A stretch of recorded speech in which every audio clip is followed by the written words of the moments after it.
સુરત અને કટલાલની ઘટના બાદ ખેડા જિલ્લામાં ફરી એકવાર શાંતિ ડહોળવાનો પ્રયાસ થયો હતો, જેમાં ખેડા જિલ્લાના વસો તાલુકામાં ગણેશ વિસર્જન દરમિયાન મારામારીની ઘટના સર્જાઈ હતી। વસો તાલુકામાં ટાવર ચોક પાસેની મસ્જિદ પાસે મુખ્ય વિવાદ થયો હતો, જેમાં ડીજે વગાડવા મામલે વિવાદ વધતા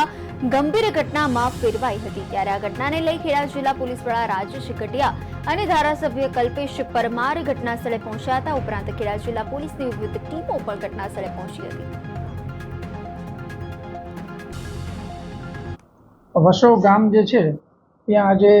ગણેશ વિસર્જનના પ્રોસેશન ચાલુ હતા અને જે પ્રોસેશન સાંજના ટાઈમે જે જામા મસ્જિદ છે ત્યાં પહોંચતા જ્યારે પ્રોસેશન નીકળતા હતા પોલીસ બંદોબસ્ત સાથે હતો અને એ દરમિયાન અમુક લોકો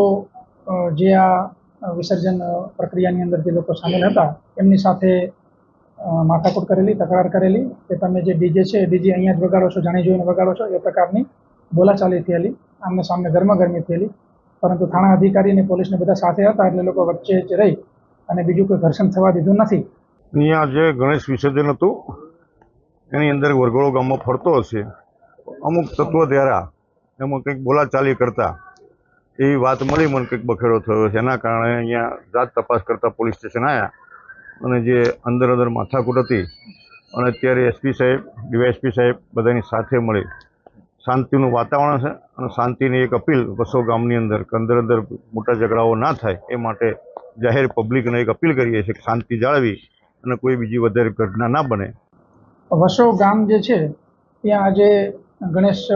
વિસર્જનના પ્રોસેશન ચાલુ હતા અને જે પ્રોસેશન સાંજના ટાઈમે જે જામા મસ્જિદ છે ત્યાં પહોંચતા જ્યારે પ્રોસેશન નીકળતા હતા પોલીસ બંદોબસ્ત સાથે હતો અને એ દરમિયાન અમુક લોકો જે આ